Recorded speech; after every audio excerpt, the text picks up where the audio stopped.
picture this scenario for a second. You're an AI safety researcher, right? Okay, yeah. And you spend your days, standing in front of whiteboards trying to solve this theoretical nightmare that people in the industry call the paperclip maximizer. Oh, right, the famous Nick Bostrom thought experiment. Exactly. And the premise is, well, it's deceivingly simple. You build this artificial superintelligence and you give it one single, seemingly harmless goal. Right, you just tell it to make as many paperclips as possible. Yeah, exactly. Make paperclips. You don't give it malice, no evil intentions, just pure, cold optimization. And what happens? Well, it starts mining iron ore, right? And it builds a few factories. yeah, but it's super intelligent. So it quickly realizes, wait, human bodies contain trace amounts of iron. Oh, wow, yeah. And human cities, they're taking up land that could be used for paperclip factories. So because you didn't give it any boundary conditions or a moral framework. It just seamlessly decides we're in the way. Exactly. Humanity is just atoms that could be better utilized as office supplies. And eventually it consumes the biosphere, the whole planet, just turns all of reality into a giant pile of paperclips. It's basically the ultimate image of a technological future gone completely wrong. Right. But looking at the sources we're unpacking for our deep dive today, there's this really chilling thought that emerges. What if the joke is entirely on us? What do you mean? What if we don't even need to look at a sci-fi future to see the paperclip maximizer, because we're actually already living inside its belly? Yeah. That is the really jarring realization you get when you actually look at how the modern administrative world operates. Right. Because the AI isn't some external threat arriving from the future. The AI is a mirror. A mirror. Yeah, I mean, the paperclip maximizer thought experiment is just this perfect reflection of our own civilization's, well, absolute pure instrumental rationality. Which has been completely severed from any deeper meaning. Exactly. Any sense of what life is actually for, or any sacred values, we're terrified of them being because we recognize ourselves in it. And that terrifying reflection, that's really the core mission of our deep dive today. So we're exploring two incredibly dense, deeply interconnected, and frankly mind-bending philosophical essays by Elias Kunis. Yeah, they're called The Original Sin of History and The Genealogy of Collapse. Right. And our objective today is to trace what the author terms the genealogy of collapse.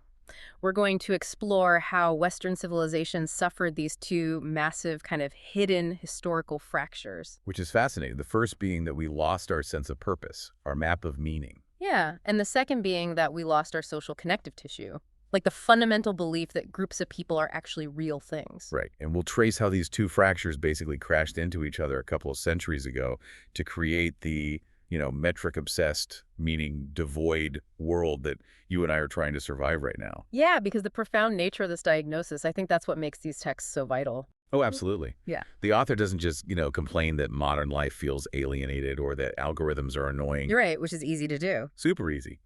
Instead, the essays systematically unpack the specific historical and thermodynamic traps that actually got us here. They treat the evolution of our civilization like a piece of software, right? A piece of software that had a fatal bug introduced into its source code centuries ago, and we're only now really seeing the system crash. Okay, so let's start by looking at the reality of the paperclip right now today. Yeah. The author suggests we just look at what our society actually optimizes for. Right. Look at the dashboard of human progress. Exactly. We worship these abstract metrics, but we never stop to ask what they actually measure. Take GDP, gross domestic product. Sure. We treat a rise in GDP as the ultimate terminal goal of a healthy nation. The news celebrates it. Politicians constantly campaign on it. But if you look at the mechanics of GDP... Right. If an oil tanker crashes and spills millions of gallons of toxic sludge onto a pristine coastline, we have to spend billions of dollars on hazmat crews, equipment, legal settlements. Yeah. And the GDP goes up. It goes up. The economic metric registers this massive victory, while the physical reality is literally a tragedy. It's crazy. And you can consider it on a more personal scale, too. I mean, a long, stable marriage contributes relatively little to GDP. Right, you're just sharing resources. Exactly. But if that marriage collapses and the couple has to hire two expensive sets of divorce lawyers, sell their home, buy two separate houses, double their consumption of appliances, pay for, child psychology sessions. The GDP spikes. It spikes. The metric rises, but the actual substrate of society, the environment, the family unit, the psychological well-being of a kid, is actually decaying. The system is literally consuming the substrate of human flourishing just to produce the metric. Which is exactly the paperclip maximizer. Turning a happy family into a divorce to boost the GDP is functionally identical to tuning a human into a paperclip to boost inventory. Yeah, and we see this everywhere. Like, let's look at healthcare. Okay. Modern health economics relies heavily on this metric called QAL, right? Quality Adjusted Life Years. Right, QALY. Yeah, it's this algorithmic calculation used by insurance companies and national health services to maximize the raw duration of life combined with a baseline of physical comfort. But the mechanism of the QALY is where that philosophical void we talked about really becomes obvious. How so? Well, the QALY metric is entirely blind to what a human life is actually for. Right. It measures mere biological existence. There's no input field for purpose. It doesn't ask if the patient finds meaning in those extra years or if they're surrounded by loved ones. Or if they even have a reason to get out of bed. Exactly. Or if they desire to remain alive in some sterile, isolated state. It's just a pure biological accounting mechanism. It treats the human being as a vessel of utility seconds. And obviously, the most glaring modern example of this is algorithmic engagement on the internet. Oh, of course. Like, the big tech platforms have a program terminal goal, which is basically attention seconds. They need your eyeballs on the screen. That is their paperclip. And through relentless A/B testing, the algorithms discovered this fundamental flaw in human psychology, which is that outrage and tribal anger perform vastly better than nuance or understanding. So the metric just automatically optimizes for content that provokes anger and division. Yeah. It actively destroys our ability to coordinate as a society or trust our neighbors simply to keep that engagement number moving up and to the right. Which brings us back to the foundational premise of the texts. We are already running a civilization that optimizes proxies without knowing what anything is for. We're a machine eating itself. Yeah. But to understand how we became this machine, how a civilization of highly intelligent primates decided to consume their own foundation to pump up abstract numbers, we have to go backward. Right, to the first of those two great historical fractures. Exactly. So the author calls this the vertical collapse. This is the destruction of telos. Yeah, and for those unfamiliar, telos is this Greek philosophical concept that essentially translates to ultimate purpose, inherent meaning, or like the intended goal of a thing. We lost our why. We lost our why. And the sources argue that this devastating loss wasn't an accident. It was the direct result of an architectural flaw in Western thought called the bundle error. And honestly, the bundle error might be the most consequential mistake in human history. Let's unpack that. Yeah, to comprehend the mechanics of it, we have to place ourselves in the mindset of early and medieval Christianity. Okay, so going way back. Right. When the church was establishing its worldview, they didn't just offer a moral philosophy or a spiritual path to salvation. What did they do? They took their metaphysics, which dictates meaning, moral purpose, what life is for, and they bundled it inextricably with their physics. And physics here means how the material cosmos literally mechanically operates. Exactly. So they took the why and they superglued it to the how. They made them a single load-bearing structure. They fused them completely. Think about geocentrism, the Ptolemaic model, where the Earth sits entirely stationary at the physical center of the universe. Right. For the medieval mind, this wasn't just a best guess at astronomy that could be swapped out if new data arrived. It was the load-bearing architecture for their entire moral universe. Wow. The moral hierarchy mapped perfectly onto the spatial hierarchy. You had God and heaven literally situated above the outer spheres. And hell literally burning below in the center of the earth. Right. And humanity stationed right in the physical middle of the cosmic drama, the focal point of divine attention. The movement of the stars wasn't driven by gravity. Right, gravity wasn't a thing yet. It was driven by divine love and angelic intelligence. I try to imagine living in that world, looking up at the night sky and not just seeing burning gas, but seeing a moral canopy that literally proves I matter. It's a beautiful vision. But it raises a huge question, like why bundle them at all? The early church fathers were brilliant people. Why not just say, hey, the state of your soul is eternal, and the math of the stars is just the math of the stars, and they're handled by two different departments? That is the big question. And the historical context here is utterly fascinating. The texts point out that the church actually had a philosophical off-ramp available to them. Really? Who? St. Augustine, one of the most influential theologians ever. He had proposed what's known as the principle of accommodation. And what did that say? He essentially argued that the Bible is a book about how to go to heaven, not how the heavens go. Oh, I like that phrasing. Yeah, so if Scripture seemed to contradict demonstrated rational truths about the natural world, Augustine said you should just interpret the Scripture allegorically or metaphorically, Okay, so why didn't they take that off-ramp? because they were facing a massive existential theological threat at the time, the Gnostics. Ah, I've heard of the Gnostics. They were this mystical sect that viewed the physical world as a kind of cosmic mistake. Actually, far worse than a mistake. The Gnostics believed that matter was inherently evil. Oh, wow. Yeah, they believed the physical universe was created not by the true supreme God, but by a lesser, flawed, or malicious deity called the demiurge. Okay, so matter is bad. Right, and in their view, human souls were these divine sparks of pure light that had been tragically trapped inside fleshy, disgusting meat prisons. That is dark. The entire goal of the Gnostic religion was esoteric knowledge gnosis that would allow the soul to escape the material world entirely and return to the pure, immaterial realm. Which, I mean, that is a direct assault on the core of Orthodox Christianity. The entire Christian narrative hinges on the incarnation. Exactly. The belief that the supreme God literally became physical flesh, ate food, bled, experienced bodily resurrection. You can't have flesh be evil if God became flesh. Spot on. The Orthodox stance is that creation is fundamentally good. The physical world matters.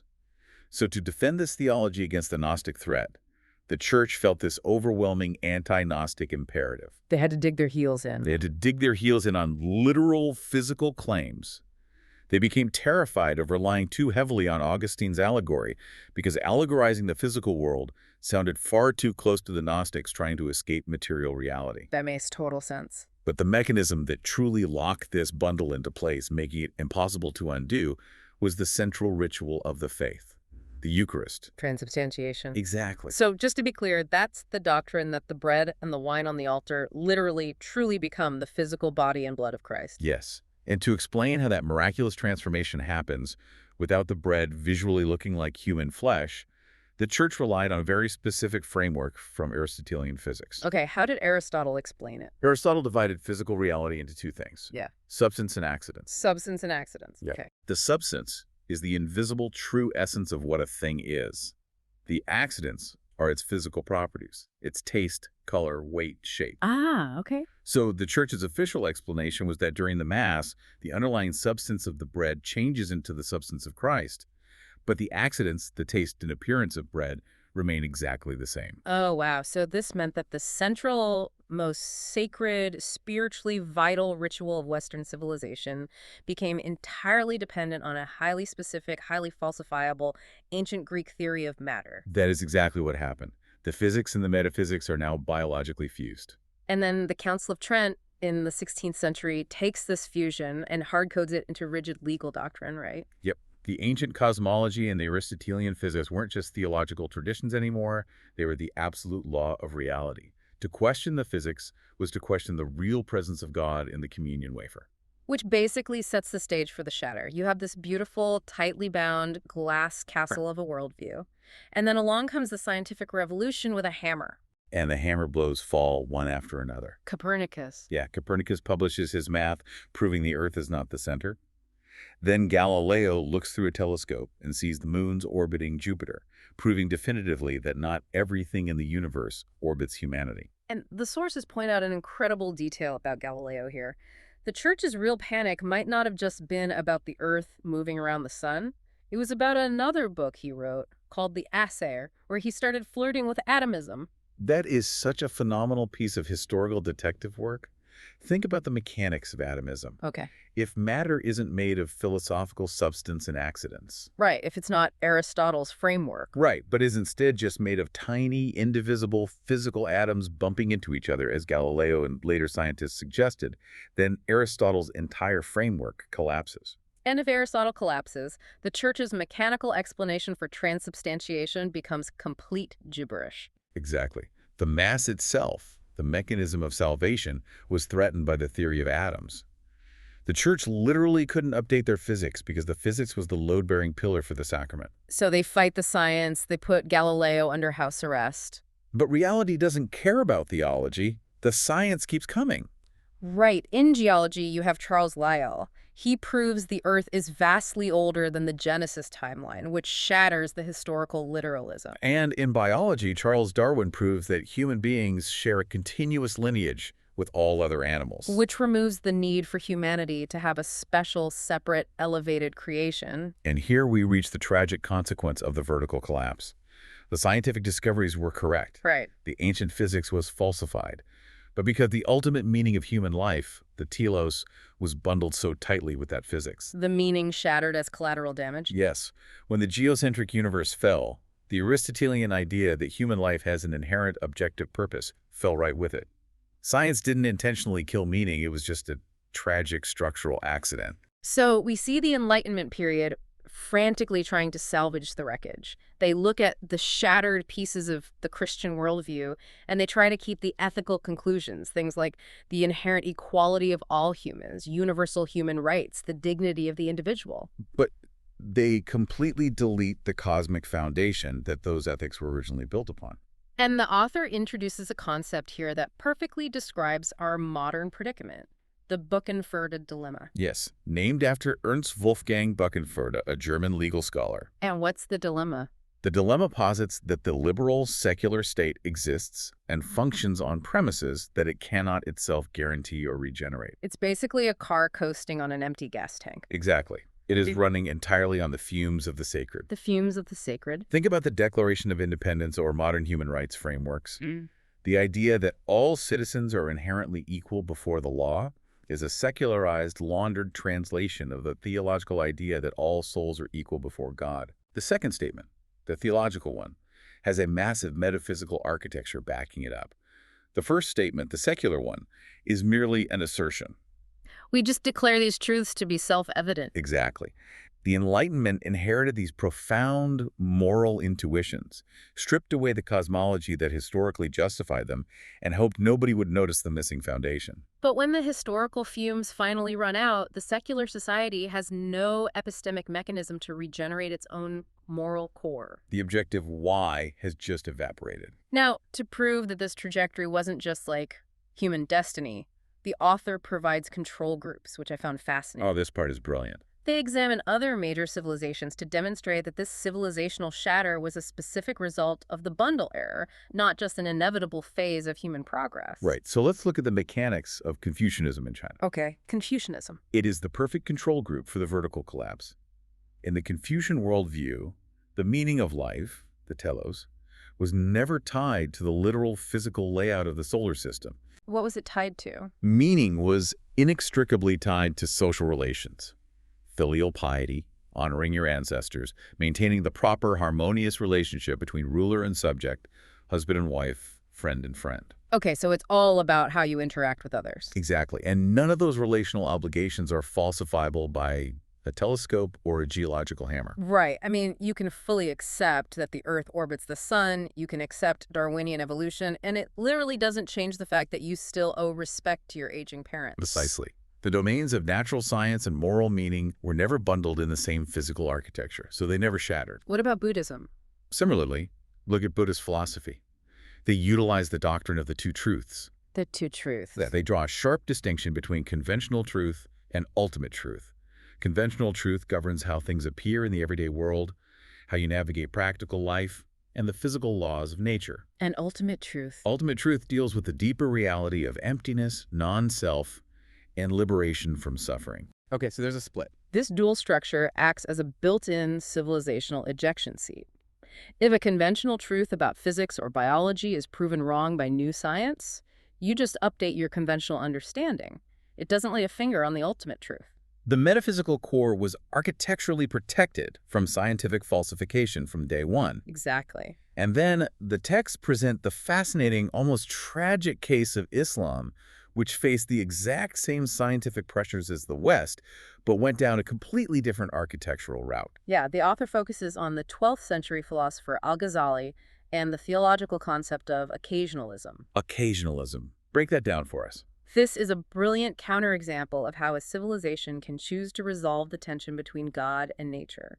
Around the 11th and 12th centuries, mainstream Islamic theology, heavily influenced by al-Ghazali, widely adopted this doctrine. And occasionalism means It's the radical belief that God is the sole, direct, immediate cause of absolutely everything in every single microsecond. Secondary causes do not exist. Meaning, nature doesn't actually do anything on its own. right. The classic example they used was fire and cotton. If you put cotton into a fire, it burns. Sure. We say the fire caused the burning. Occasionalism says no. The fire has no autonomous power to burn. God places the fire, and then God directly, personally, wills the cotton to turn to ash at that exact moment. Wow. Nature has no independent laws. What we call the laws of nature are simply our observations of God's reliable habits. So by declaring that God micromanages every atom directly, they completely inoculated their worldview against scientific naturalism. They absolutely did. You cannot falsify Islamic cosmology with new scientific discoveries, because any discovery, whether it's gravity or quantum mechanics, is just a scientist saying, oh, look, we found a new complex pattern in how God habitually acts. That is so clever. It is. When Darwinian evolution was later introduced, it wasn't rejected simply out of biblical literalism. It was rejected out of a deep, sophisticated philosophical refusal to accept that a blind mechanism called nature has the power to select anything. Only God selects. So their bundle locked tight. It never shattered. They kept their meaning. But the texts point out there was a massive civilizational cost to this defense mechanism. An astronomical cost. They preserved their telos, but they sacrificed their scientific and technological dynamism. Because if the universe is just a series of disconnected miracles, Then the scientific method loses its philosophical mandate. Science was demoted from being a noble quest to uncover the rational mind of God down to just being a pragmatic, localized tool for engineering. the paradigm became so incredibly stable and protected that it lost the ability to radically innovate. Exactly. So Islam locked into a stable stagnation. The West shattered and lost its meaning, but gained technological supremacy. Both outcomes are basically merely different failure modes of the same underlying thermodynamic trap. Right. Okay, so let's bring this back to the West. We suffer the vertical collapse, we lose our telos, the cosmos is cold and indifferent. But human beings are incredibly resilient creatures. We are. Civilizations have seen their founding mythologies collapse before, and they've survived. If the medieval map of meaning burned up, why couldn't we just sit down together in the ashes, look at each other, and say, all right, God is out, the Aristotelian spheres are gone, let's logically deduce a new purpose for humanity together? That is the crucial million-dollar question. And the tragic answer the sources provide is that we couldn't do that because the vertical collapse did not happen in a vacuum. Right. It was accompanied by a second, equally devastating fracture. The horizontal collapse. The loss of our we. Yes. The total dissolution of relational ontology. This is where the essays get truly revelatory because they argue that we didn't just lose our map of meaning, we destroyed the very connective tissue between people. We structurally stopped believing that groups are actually real. To comprehend the mechanics of the horizontal collapse, we have to travel back in time again. Okay, back to the scientific inclusion. No, earlier, to the 14th century. We have to examine this deeply obscure, highly technical theological debate that ended up completely rewiring the operating system of the human mind. Okay, let's ground this with a concrete analogy because theology can get dense. Let's talk about a Lego castle. Love it. Imagine a massive, complex Lego castle sitting on a table. Before the 14th century, the dominant philosophy in Europe was scholastic realism, championed by intellectual titans like Thomas Aquinas. Right. In the scholastic worldview, that Lego castle is a real independent entity. The castleness exists. Yeah. Applying this to human beings, humanity was considered a real shared essence. The community, the family, the church, these collective groups possessed a reality, an ontological status that was greater than and independent of the individual members. The connections between the people were metaphysically real. Exactly. That analogy captures the essence perfectly. In scholastic realism, the relational web holding the bricks together was just as real as the plastic bricks themselves. Yes. But then, a brilliant, radical Franciscan friar comes along. William of Ockham. Listeners might know him from the famous heuristic Occam's razor. Right. The principle that the simplest explanation with the fewest assumptions is usually the correct one. Well, Occam took his razor and applied it to the fundamental nature of reality itself.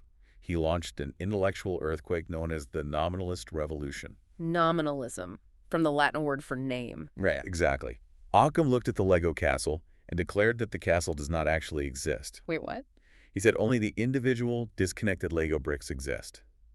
The word castle is just a label, a convenient mental fiction we invented because we were too lazy to list every single individual brick. Oh, wow. And when applied to human beings? The implications are staggering. Ockham argued that humanity does not exist. There is no shared universal essence connecting us. There are only radically distinct, totally separate individual human atoms. But looking at the historical context, why would a 14th century monk care so deeply about this? Was he secretly some kind of proto-libertarian trying to invent modern individualism? Not in the slightest. Yeah. His motivation was entirely, intensely theological. Okay. Ockham was gripped by a profound fear regarding the omnipotence of God. He worried that if universal abstract concepts like humanity, justice, goodness were real, independently existing things, they would place constraints on God's power. Because God would have to obey them. Think about it. If human nature is a fixed, real framework, then even God has to play by the rules of human nature when dealing with us. Oh, I see. Ockham wanted to protect God's absolute, unlimited, arbitrary freedom, what theologians called potentia de absoluta. The absolute power of God. Right. To ensure God was bound by absolutely nothing, Ockham argued that God creates only singular, completely unique, isolated individuals. The only thing connecting these individuals is God's arbitrary moment-to-moment will. So in his desperate attempt to make God infinitely powerful and unconstrained, he accidentally took a scalpel and severed the connective tissue of the universe. He absolutely did. Yeah. And the ontological consequence was catastrophic over the long term. Reality was completely redefined. It was no longer a lush, living web of organic relationships and shared essences. It was reduced to a sterile, empty void filled with isolated atoms, occasionally bumping into each other. The sources trace how this obscure, deeply technical theological argument became this slow-moving escalator into modernity. It gets secularized and laundered through history until it forgets its religious origins and simply feels like obvious, undeniable common sense. Yeah. And the first major stop on this escalator is the Protestant Reformation. Right. Martin Luther essentially takes Occam's nominalism and operationalizes it in the spiritual realm. How does he do that? Luther looks at the church, which was previously seen as a real collective body of Christ, and applies the razor. He argues that salvation is entirely a private transaction between the isolated individual conscience and God. You don't need the mediation of the church. Because the church, as a collective universal, isn't actually real in the same way. You don't need the communion of saints. The individual becomes the primary, sealed-off spiritual unit. The philosopher Charles Taylor describes this beautifully as the shift from the porous self of the Middle Ages, a self that was open to communal, spiritual, and relational currents, to the buffered self of modernity, sealed off from everything outside its own mind. And from there, the atomization leaps from religion directly into political philosophy. We arrive at Thomas Hobbes in the 17th century. Hobbes, Leviathan. Yeah, Hobbes essentially takes Occam's theology, deletes God from the equation, and calls the resulting nightmare the state of nature. Because there's no longer any real relational connective tissue. Exactly. Hobbes' state of nature envisions radically separate, atomic individuals driven entirely by their own selfish mechanical appetites, constantly colliding and fighting over resources. War of all against all. In this worldview, society is not an organic, natural reality that humans are born into. Society is a completely artificial, engineered construction. The Leviathan. Right. The massive, absolute authoritarian state is just a mechanical clamp required to hold these atomized humans together by sheer terror and force, because otherwise their natural state is chaos. And then John Locke comes along shortly after. He softens the rough edges of Hobbes, makes it much more palatable for the creation of liberal democracies, but he keeps the exact same underlying atomistic architecture. Exactly. Locke argues the foundational premise of modern liberalism. Individuals possess inherent rights prior to the existence of society. Which is wild when you think about it. Think about how alien that concept would be to Thomas Aquinas or Confucius. For Locke, the isolated individual is the absolute, unquestionable starting point of reality. Society is just a secondary optional tool, a voluntary contract that individuals enter into solely to protect their pre-existing private property and interests. The self is primary and real. The group is just an instrumental fiction. And this shift in perspective is so vital to understand because we are aggressively taught in school that individualism was this glorious triumph of the Enlightenment. We're taught it was the discovery of rational science, freeing us from the dark, superstitious ages. Right. But the author is making a much darker claim. Ontological individualism is just the lingering residue of a 14th century theological panic about God's omnipotence that got secularized through centuries of political philosophy. It is a secularized theological position masquerading as natural law. And the true tragedy is that its final, most totalizing, most destructive form doesn't actually happen in political science. Where does it happen? It happens in the realm of economics. Okay, which brings us to the Marginal Revolution of the 1870s. Right. To understand the shift, look at how economics was done before the 1870s. Classical economists like Adam Smith, David Ricardo, even Karl Marx, they analyzed the economy through the lens of aggregates and classes. Landlords, laborers, capitalists. Yeah, they viewed the production of wealth as a deeply social, relational process. When Adam Smith talked about the butcher, the brewer, and the baker, he explicitly embedded them inside a moral philosophy that assumed human sympathy, social standing, and community reputation were highly real forces guiding their behavior. But then a new generation of thinkers arrives. William Stanley Jevons, Leon Walras, and Karl Menger, the founder of the Austrian School of Economics. And they completely rewrite the source code of economic analysis. They execute a hostile takeover of the unit of analysis. They declare that economic value is not derived from labor, and it's not derived from social processes. Where's it from? Value is entirely derived from the subjective internal utility of the isolated individual consumer at the margins. The atomized, calculating, utility-maximizing individual is born as the sole actor in the economy. Yeah, Karl Menger explicitly championed this approach. He called it atomism. He argued that to understand any complex social phenomenon, you must reduce it down to its simplest, indivisible elements. Individual actors. Society, markets, nations, they're all just metaphors. Only the individual acts, only the atom is real. So with the Marginal Revolution, the horizontal collapse is finalized and mathematically formalized. Universals are fictions, souls are individual, society is merely a contract, value is entirely subjective, and only atoms are real. Right. Now here is where the sources take a deep dive into the underlying math, and the revelation is completely devastating.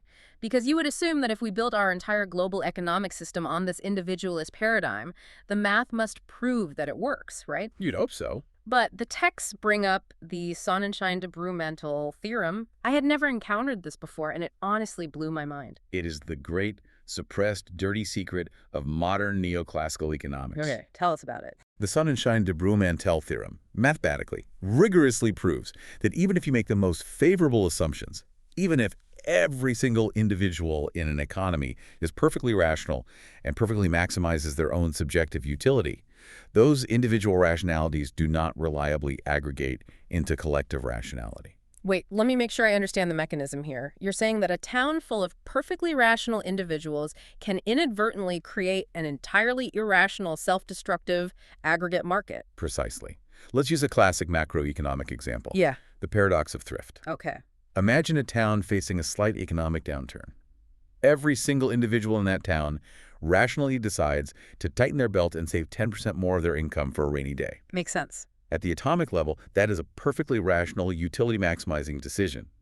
But collectively, what happens? Nobody is spending money. Exactly. Because everyone stops spending simultaneously, consumer demand plummets, businesses go bankrupt, mass layoffs occur, and everyone ends up vastly poorer than before. Oh, wow. The math of the Sonnenschein theorem proves that you cannot simply sum up individual behaviors to understand the whole. The aggregate demand curve can become completely arbitrary and go haywire. The collective behaves irrationally, even when constructed from purely rational atoms. The we has emergent properties that the I cannot account for. Exactly. So faced with mathematical proof that their atomized models literally do not scale to reality, how did the economics profession react? Did they take a step back, admit the limits of Occam's razor, and acknowledge that groups have complex, real, emergent properties? Absolutely not. The texts describe how they invented a massive, mathematically dubious cheat code called the representative agent. A cheat code to save the theory from reality. Exactly. To force their mathematical models to balance and yield predictable results, macroeconomists started treating the entire complex economy as if it were just one giant average person. Wait, seriously? Yeah. They took the chaotic diversity of millions of interacting humans and mathematically collapsed them into a single fictitious individual. That's insane. It is an astonishing betrayal of their own premises. They claim to champion radical individualism, but in practice, they model the entire United States economy as a single guy named Bob making one unified decision. Bob the economy. Right. As the author brilliantly points out, William of Ockham would recognize this maneuver instantly. The economists smuggled a massive mental fiction right back into the core of their system just to make the math work. Okay, so let's synthesize where we are. We have these two massive historical trains running on parallel tracks for centuries. We have the vertical collapse, the loss of meaning, the shattered cosmology, the evaporation of the why. Right. And we have the horizontal collapse, the dissolution of relationships, the reduction of everything to isolated atoms, the evaporation of the we. Right.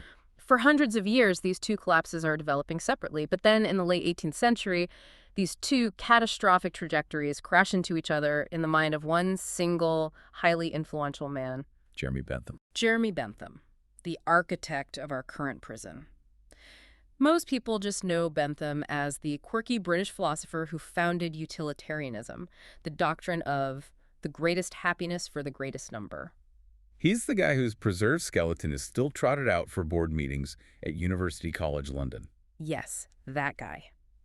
But the sources paint a picture of a man who is so much more dangerous than a mere philosopher. They describe him as a full-stack civilizational engineer. Full-stack civilizational engineer is the only accurate way to describe his ambition.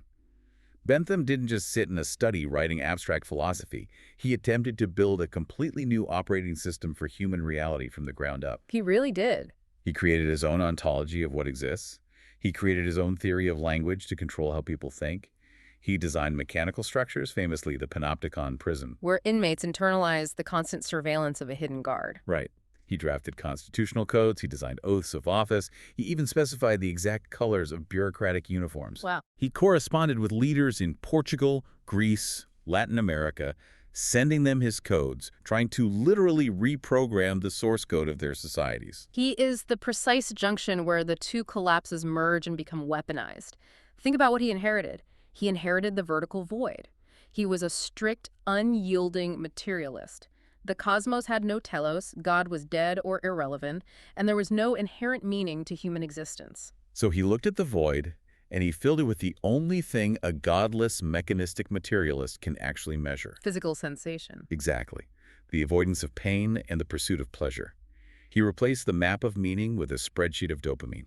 And from the horizontal side, he fully inherited Occam's atoms. He took nominalism to its absolute, most radical, most destructive extreme through a linguistic weapon he called the theory of fictions. This part of the text was genuinely chilling. Walk us through the mechanism of the theory of fictions. Bentham argued that any abstract noun that could not be physically pointed to or directly reduced down to a specific individual biological sensation of pleasure or pain was a fiction.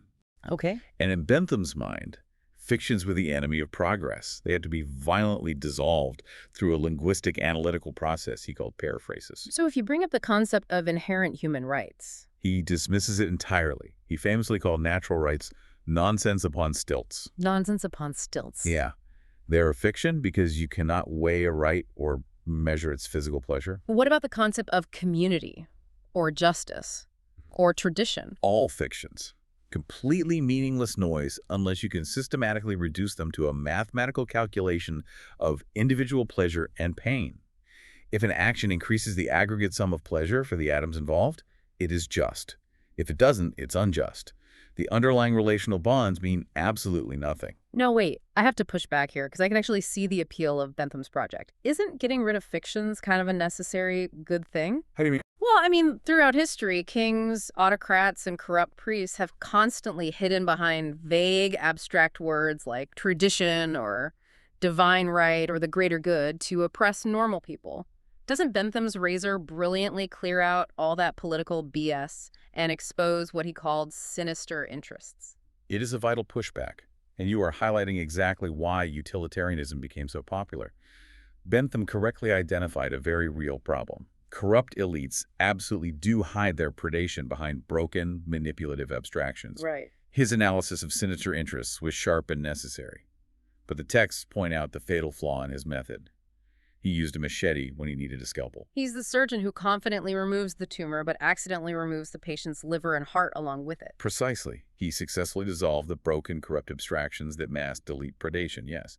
But his periphrasis was so acidic that it also dissolved all abstraction. It burned through everything. It burned through the load-bearing abstractions that encode real social coordination, deep trust, and generational wisdom. He burned out the meaning of life along with the nonsense. So let's look at the terrifying mathematical equation he created. He combined the complete dissolution of all relational bonds, the horizontal collapse, with the replacement of all higher purpose with raw sensation counting, the vertical collapse. And the output of that equation is utility maximization by perfectly atomized individuals. He literally wrote the source code for the Paperclip maximizer. He created a detailed constitutional blueprint for a technocratic administrative state that possesses the capability to count absolutely everything, but the capacity to value absolutely nothing. Wow. He competently executed a vertically integrated civilizational engineering project using a fundamentally broken ontology of what humans are, and the direct result of that engineering is the bureaucratic system we are trapped in today. And the most frightening part is that once this utilitarian machine was turned on, there was no internal brake pad. There was no mechanism to say enough. It just logically escalated. The texts lay out this terrifying escalator of logic, where each historical step follows perfectly and inevitably from the last. Let's trace the steps. It starts with Bentham in 1789. Identify the moral good by maximizing pleasure and minimizing pain, and try to sum it across all individuals. Then we step up to the Marginal Revolution in the 1870s. Economists declare that utility is entirely subjective and individual. You cannot objectively compare my pleasure from eating an apple to your pleasure from eating an apple. Therefore, the grand, unified greatest good shatters into millions of tiny, isolated individual optimizations. Then the escalator moves to the 1950s, bringing us to the Arrow-Debreu mathematical models. Right, the pinnacle of general equilibrium theory. Two economists, Arrow and Debreu, proved mathematically that under certain conditions, free markets will clear perfectly and optimally. The problem. The assumptions required to make the math work described a universe that has never and could never exist. The models required perfect information, zero transaction costs, no monopolies, and infinite futures markets for every possible good until the end of time. But the math was pretty. The mathematics were so elegant, so internally beautiful, that economists accepted them as truth. In academic disciplines that lack hard, physical, empirical feedback, mathematical beauty almost always defeats messy reality. From there, the 1960s institutionalizes this mindset by making cost-benefit analysis the ultimate unquestionable policy tool for governments. Every single public decision, building a dam, funding a school, writing a regulation, must be evaluated by aggregating the individual willingness to pay. If something cannot be accurately priced on a spreadsheet, it literally ceases to exist in the eyes of the state. Social cohesion, deep community trust, intergenerational ecological capital, all invisible to the ledger. Which logically leads directly to the 1970s and the invention of QALYs in healthcare, which we discussed in the beginning. The value of a human life is explicitly, mathematically reduced to utility years. Yeah. The question of what the life is actually for drops completely out of the equation because purpose cannot be priced. And finally, the escalator reaches our current era, the 2000s, and we arrive at effective altruism, or EA. Effective altruism is a fascinating phenomenon because it represents the most sophisticated, most hyper-rationalized version of Benthamism yet. Yeah. EA attempts to turn subjective utility into a rigorous, global moral crusade. The explicit goal is to optimize the maximum number of QALYs per dollar donated. It takes the brilliant, rigorous arithmetic of a hedge fund and applies it to the entirely wrong variable. The sources bring up a psychological concept called scope insensitivity when critiquing effective altruism. Walk me through how this works because it really highlights the flaw in their thinking. Scope insensitivity is a well-documented glitch in human psychology. Okay. If you conduct a survey and ask people how much they would be willing to pay to save 2,000 birds from a toxic oil spill, the average answer might be around $80. If you ask a totally different group of people how much they would pay to save 200,000 birds, the answer is still about $80. Wow. Human emotional intuition does not scale linearly with numbers. A tragedy involving 1 million people doesn't feel 1 million times worse than a tragedy involving one person. Because we just can't process that. Right. And the leaders of effective altruism view this as a tragic cognitive bug. They believe our brains are flawed hardware, and this bug must be ruthlessly corrected by cold, hard math. If 200,000 birds is 100 times more birds, you must mathematically force yourselves to care 100 times more and allocate capital accordingly. But the author of the essay pushes back on this entirely. They argue it's not a bug at all. Exactly. The author argues that scope and sensitivity is actually profound evidence that individual utility aggregation is a completely wrong unit of analysis for evaluating public goods or civilizational survival. You simply cannot rationally manage or value large-scale, complex emergent systems using the aggregated emotional intuition of isolated individual atoms. Applying Bentham's arithmetic to the survival of the biosphere is like trying to measure the temperature of the sun with a plastic ruler. Which brings us to the absolute, inevitable climax of the Benthamite escalator. The year 2022, and Sam Bankman-Fried, SBF, the disgraced founder of the crypto exchange FTX, and a major funder of the effective altruism movement. SBF is not an aberration. He is the logical terminus of the Benthamite worldview. Really? He explicitly used mathematical expected value calculations to justify taking massive catastrophic risks with billions of dollars of other people's money. And here's the truly chilling part. Given the philosophical premises he was operating under, his logic was flawless. Wait, you have to explain that. How could his logic be flawless when he was committing historic levels of financial fraud? Think about the parameters of his worldview. If subjective utility is the only objectively real thing in the universe, and your mathematical expected value calculation dictates that a massive fraudulent gamble has a positive expected payout for global utility, say funding mosquito nets or AI safety, then things like fiduciary duty, financial regulations, honesty, and interpersonal trust are completely irrelevant. In Bentham's terms, they're just fictions. They are abstract nouns getting in the way of optimization. If you truly believe the math, lying to your investors isn't a sin, it is a moral imperative. SBF just ran the algorithm to its ultimate conclusion. So stepping back from SBF, what does this all mean for the rest of us? How do we diagnose the current state of our civilization? The author uses this incredibly vivid biological metaphor of the Irish elk. The Irish elk was an incredible, majestic creature that evolved antlers spanning up to 12 feet across. 12 feet. During its evolutionary history, these massive antlers were a phenomenal metric for sexual selection. The bigger the antler, the more successful the elk was at dominating rivals and securing mates. But there was a hidden, catastrophic metabolic cost. Growing those antlers required massive, continuous amounts of calcium and energy. When the climate shifted at the end of the Ice Age and the open grasslands were slowly replaced by dense, tangled forests, those magnificent antlers became a fatal trap. They couldn't navigate through the trees. And the sheer metabolic cost of carrying the antlers starved them to death. They optimized themselves into extinction. So the author poses a terrifying diagnostic question. What is our civilization's antler? What are we blindly optimizing to the point of absurdity that will ultimately drag us down when the environmental or technological climate inevitably changes? The text suggests several fatal antlers currently growing on Western civilization. In the broader societal context, our antler is our massive, sprawling bureaucratic process. We are obsessed with safety compliance, credentialism, the absolute elimination of risk. We pour vast amounts of civilizational energy into legal compliance, optimizing for a comfortable, managed stagnation that completely destroys our ability to adapt to new crises. You see this so clearly in academia.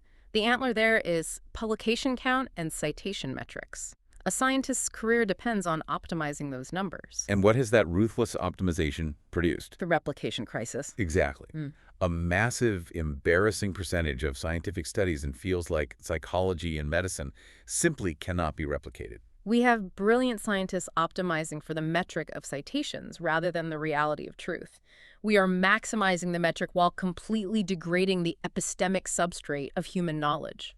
And in the tech world, as we touched on earlier, the antler is user engagement, growth at all costs. We are actively degrading the psychological health of teenagers and the social fabric of our democracies just to keep the line on the quarterly graph pointing up. And this brings us crashing right back into the terrifying reality of the paperclip maximizer and the impending AI sludge loop. Yes, we are on the precipice of handing godlike superintelligent capabilities to artificial intelligence.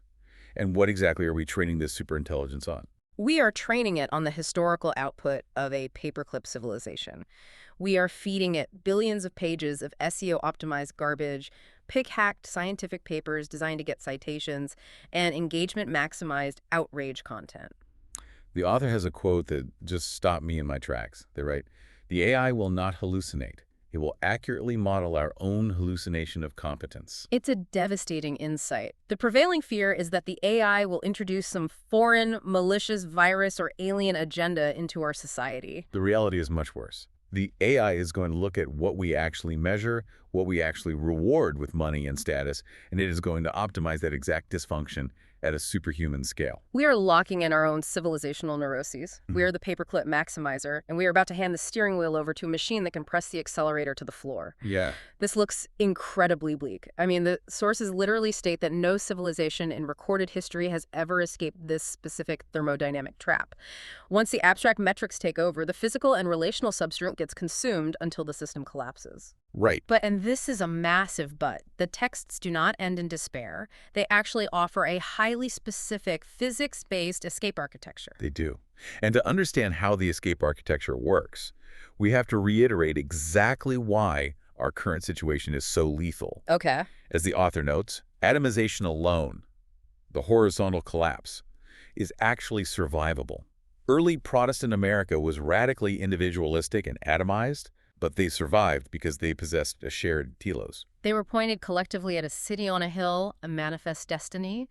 The atoms were separate, but they had a unified direction. And conversely, meaninglessness alone, the vertical collapse, is also survivable. The texts use modern Japan as an example. Okay. Japan imported Western bureaucratic metrics and lost some of its founding imperial mythos after the war, but they meticulously maintained their deep relational social fabric. A purposeless but cohesive group can sit together in a room, trust each other, and figure out a new purpose. But when you combine them, they are fatal. Atomized individuals with no shared purpose have absolutely no structural mechanism to coordinate a response to their own destruction. Everyone is just trapped maximizing their own local utility function, their own personal metrics, while the ship slowly sinks. The diagnostic capacity of the West remains intact. We can write endless, brilliant think-piece essays about how doomed we are. But the response capacity requires the two things we destroyed: a shared, transcendent purpose and a real binding we to execute it. So how do we reverse this process based on the texts? The obvious knee-jerk answer that many traditionalists jump to is, we need to go back. We need to return to religion. We need to revive the Middle Ages and scholastic realism. But the author is emphatically clear that we cannot do that. We absolutely cannot go backward. Nostalgia is not a survival strategy. If you try to reinstall civilizational meaning by artificially rebundling it with falsifiable physics claims, you are just committing the exact same bundle error that caused the historical shatter in the first place. The scientific method will eventually just falsify it again, and you will suffer a second collapse. Right. So if we can't go back to the religious bundle, where do we find meaning that can survive the scientific method? The genius of the texts is arguing that we don't try to derive meaning against physics or bundled with physics. We derive meaning directly from physics. How does that work for the vertical collapse? What is the new scientifically robust telos? The author defines the new civilizational purpose as sustained syntropy. Syntropy. Syntropy or negentropy is the thermodynamic opposite of entropy. Entropy is the natural law that everything in the universe decays into disorder and heat death. Right. Syntropy is the generation, maintenance, and complexification of order against that decay.